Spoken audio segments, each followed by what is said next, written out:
Merci beaucoup.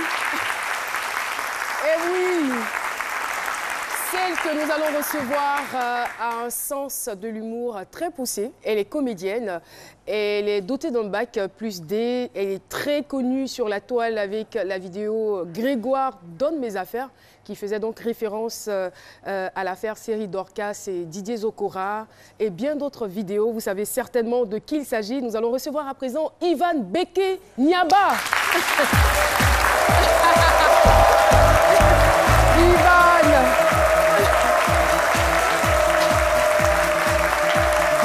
Merci. Aïe, aïe, aïe. Elle est très drôle et on adore mater ses vidéos sur Internet. Ivan, bonjour. Bonjour Caroline. Bienvenue sur le plateau de ce midi. Merci.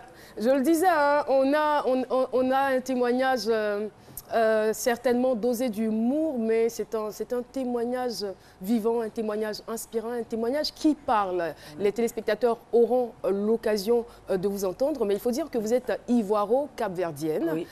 Vous vivez donc après la séparation de vos parents, vous vivez avec maman, Oui. et bien plus tard, votre père vient à décéder. Oui. Et quand il décède, je veux dire, c'est le début de la galère, c'est un calvaire total pour vous. Oui. C'est bien cela. Oui, effectivement.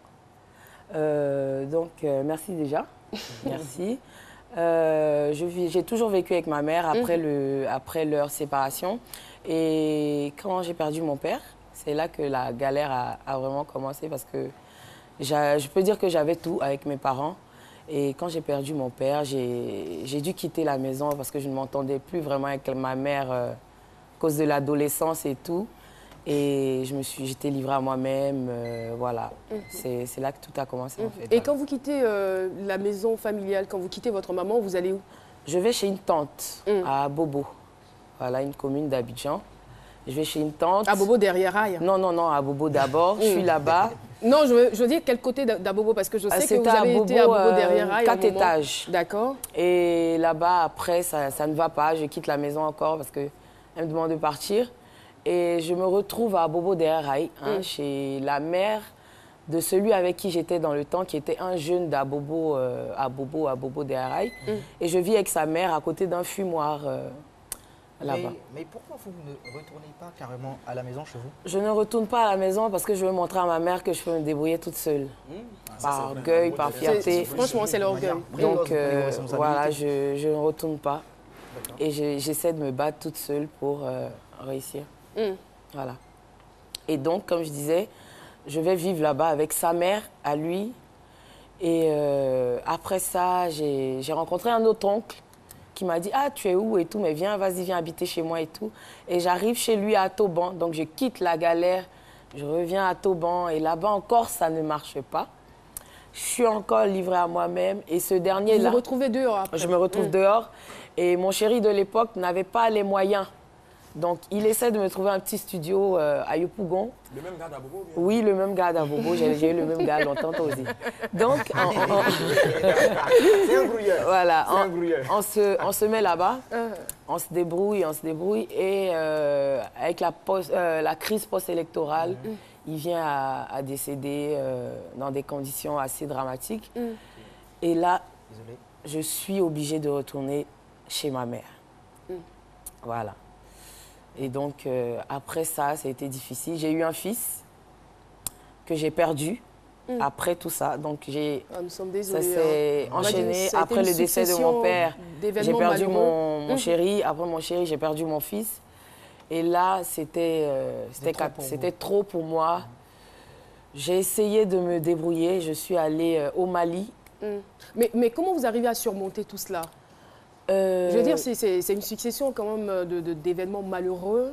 Je suis quelqu'un qui relativise dans la vie. Et la comédie, voilà, c'est comme ça que j'ai développé la comédie en moi. Et c'est ce qui me soulage en fait. Voir les autres rire, sourire, donner du rire aux autres, ça me soulage. Donc, plein de péripéties, j'ai eu plein de petits coups bas.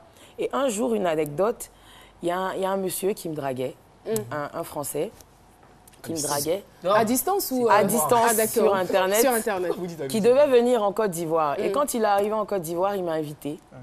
Et ce jour-là, j'étais très moisi, comme on dit chez moi. J'avais pas un rond.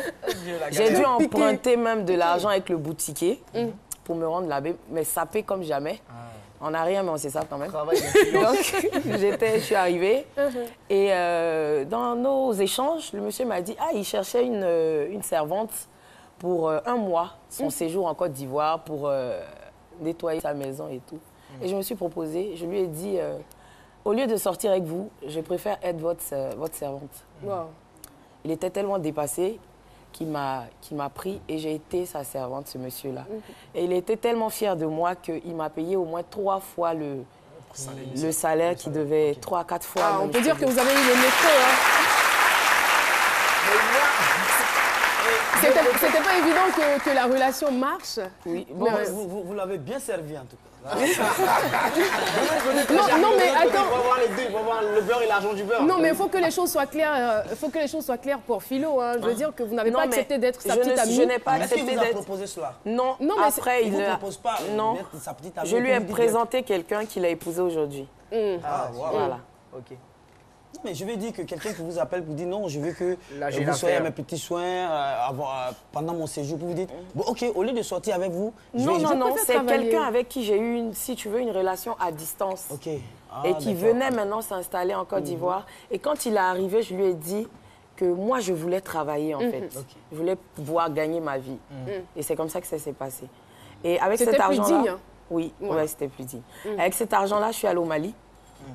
J'ai acheté des marchandises et tout. Je suis revenue en Côte d'Ivoire, que j'ai commercialisé. Et c'est là que ça a commencé plus ou moins à aller. J'ai fait des petits trucs, ça et là. J'ai géré le bar d'une de mes tantes. Et c'est de là qu'est partie mon aventure en France. Je suis partie en France.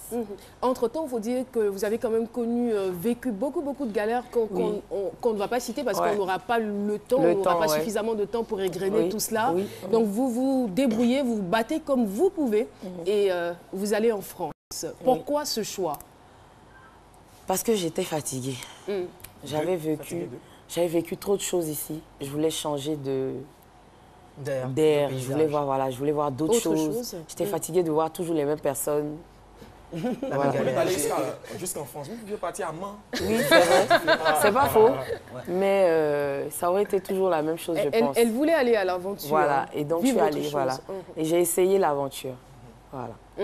Et comment ça s'est passé? Ça a marché, ça n'a pas marché? Ça a été la galère aussi? La galère d'Abidjan vous a poursuivi ou pas? Toute aventure est difficile. Voilà, toute aventure est difficile. Moi, je ne suis pas les binguistes, entre parenthèses, qui viennent au pays et qui disent que tout est rose là-bas. Voilà, c'est faux. C'est pas l'Eldorado. Voilà, c'est faux, voilà. Galère en Côte d'Ivoire et moi, galère en France. Quand je suis arrivée en France, j'ai vraiment galéré parce que j'étais enceinte. Et ceux sur qui je comptais ne m'ont pas rendu ce que je demandais, en fait. Et donc, j'ai été à la rue à un moment donné. J'étais à la rue en France. Enceinte, là? Oui. Et il y a un service là-bas qui s'occupe des femmes qui sont dans la précarité.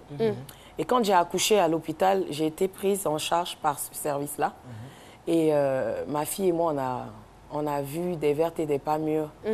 J'ai eu à me priver même de nourriture pour elle. Et c'est un enfant que Dieu m'a donné, c'est ma grâce, parce que c'est un bébé qui me comprenait beaucoup. J'avais pas les moyens, cette petite fille-là, elle a arrêté de téter parce que j'avais même pas de lait pour l'allaiter. Il y a eu des moments où, pour manger, c'était tellement chaud que quand j'allais acheter le plat du jour, le vendeur sentait que j'avais faim. Parce que j'avais faim. Donc, il mettait même plus même. Voilà, il mettait boisson. Par compassion. Par compassion, tu vois. Seul déjà, c'est difficile avec un enfant. En France, c'est difficile et avec un enfant, c'est vraiment pas facile. Mais comme je dis toujours, il y a quelqu'un qui m'a aidée, qu'on appelle Dieu. Vous voyez? Et celui-là, il ne m'a jamais abandonnée. Et il a mis des gens sur ma route qui me sont venus en aide, comme un monsieur qu'on appelle Just My Just en France, qui m'a aidée, qui a été mon épaule, qui a été un père pour moi. Et comme une dame qu'on appelle Anastasie Djadja, qui m'a elle aussi aidée. Et Dieu a mis des gens comme ça sur mon chemin, jusqu'à ce que je puisse voler de mes propres ailes. Je peux dire, en 2 ans en France, j'ai eu mes papiers. J'ai commencé à travailler, j'ai commencé à m'occuper de ma fille. Et aujourd'hui, je suis revenue en Côte d'Ivoire. Ça va faire 3 ans le mois prochain que je suis en France. Je ne peux pas dire que ça va, Mais c'est mieux qu'hier, en tout cas. En tout cas. Et c'est très bien dit. D'ailleurs, à quel moment vous décidez de mettre sur Internet des vidéos? J'ai commencé mes vidéos en fin 2014, début 2015. Je venais fraîchement d'accoucher de ma fille. Et, donc vous étiez encore dans la galère? Oui, j'étais encore nourrice, j'étais encore dans la galère. Et j'ai essayé comme ça une vidéo. Il y a une copine qui m'a dit, oui, tu me fais trop marrer, tout ça. Et tout le monde me disait ça, vas-y, fais un truc et tout. Et donc j'essaie. Mais c'est pas facile parce que je me suis fait insulter de partout. Oui, parce que sur la toile, ça tolère pas. Ça tolère pas. Il y a des gens qui disent, hey, son rouge à lèvres, là, c'est quelle fille, ça, là? Une fille noire comme ça qui met rouge à lèvres et tout. Tu vois? Et ça a commencé comme ça, j'essayais. Et à un moment, j'ai dit, bon, c'est bon, ça suffit. Et un jour, j'étais avec des copines et il y a eu le buzz de Série Dorcas et Zokora Didier. C'est mon Dieu. Voilà. Et j'ai voulu faire un truc. Et je l'ai fait. Et les gens ont cru que c'était vrai. Oh, c'était de la pure comédie. Ce qui a donné. Et après, il y a eu À bout portant. Après, j'ai succédé des vidéos. Et puis voilà, aujourd'hui. À bout portant, hein? On va dire que c'est quand même la vidéo qui vous a le plus lancé. Ouais. Qui vous a le plus lancé. Avec la collaboration de la réalisation, nous allons regarder ensemble cette vidéo. Okay, À bout portant. Bonjour. Bonjour. S'il vous plaît, c'est le micro-trottoir. Oui. C'est quoi votre prénom? Je m'appelle Tankologo Aminata. C'est quoi la définition d'à bout portant? À bout portant. Oui. À bout portant. D'à bout portant. À bout portant. Bon, à bout portant, quant à moi, à bout portant, hein. Bon, parce que ici à Ouaga, c'est Abou Nidal. Abou Nidal de jeunesse qu'on connaît. Maintenant, à bout portant. Abou, hein, portant. Oui, c'est Abou Nidal de jeunesse. Abou Nidal de jeunesse. Abou portant, c'est son nom de caresse. Quant à moi, hein, c'est son nom de caresse. C'est tout? Oui, oui. Ok, merci. Oui, bonsoir. Bravo! Non mais attends, en fait, je regarde la vidéo et il y a plusieurs choses en même temps qui me fascinent. Votre naturel. Ouais. On a l'impression que c'est un vrai micro-trottoir. Oui, effectivement. Voilà, c'est pas surjoué, c'est un vrai micro-trottoir. Et l'accent burkinabé qu'on retrouve. Impec. Et aussi le fond, à bout portant. Ah ouais. Où est le rapport avec Abou Nidal? Et en même pas de Genève, de jeunesse.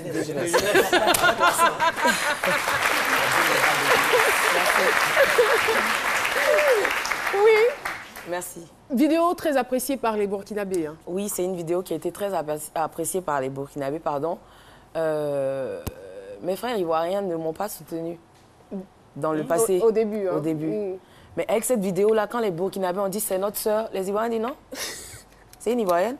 C'est ça, c'est comme ça on est. Tu vois, et c'est là que les Ivoiriens ont commencé à me suivre. Et à s'intéresser. Après ça, j'ai fait une vidéo avec l'accent congolais, l'accent sénégalais. Les gens disent, mais attends, la fille là, elle est quoi au juste? Les Ivoiriens disent non, c'est notre sœur. C'est notre sœur. Elle a Vicam. Elle dit, ah, c'est maintenant que vous J'ai mon assistante qui est à Vicam depuis, elle n'a pas applaudi, hein. Elle est dans le fond de la salle. Et dès que vous avez dit à Vicam, elle s'est mise à applaudir. Alors, je vais vous demander quelque chose, un exercice sur ce plateau, puisque vous imitez bien les accents des Africains. Vous allez essayer dans un premier temps l'accent congolais et puis ensuite l'accent sénégalais. On verra ce que ça donne. Quelle surprise, maman, mon coucou Batsé. Tu veux que je te parle comme un Congolais? Bah, que tu me parles là, simplement. Que je te dise quoi, par exemple? Parce que les Congolais, ils ne savent pas dire les i. Les Congolais, ils ne savent pas dire les i. Ils disent les i. Ils savent pas dire le i, ils disent i. Maintenant, qu'est-ce que tu veux que je te parle, maman? Chérie, chérie. Docteur Philo. Hein, docteur Philo?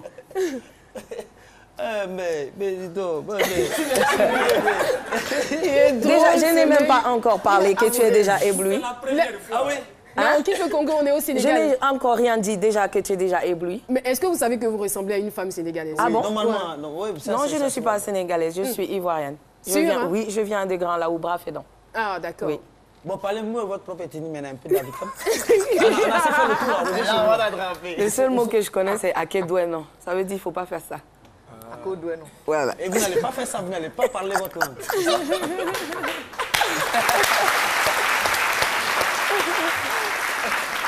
Mais vous avez appris tout ça où Je peux dire c'est inné. En fait, moi, je marche avec un Camerounais, tout de suite, je commence à parler comme lui. Je marche avec un Chinois, je commence à avoir son accent. Voilà. Et vous avez beaucoup de Mais justement,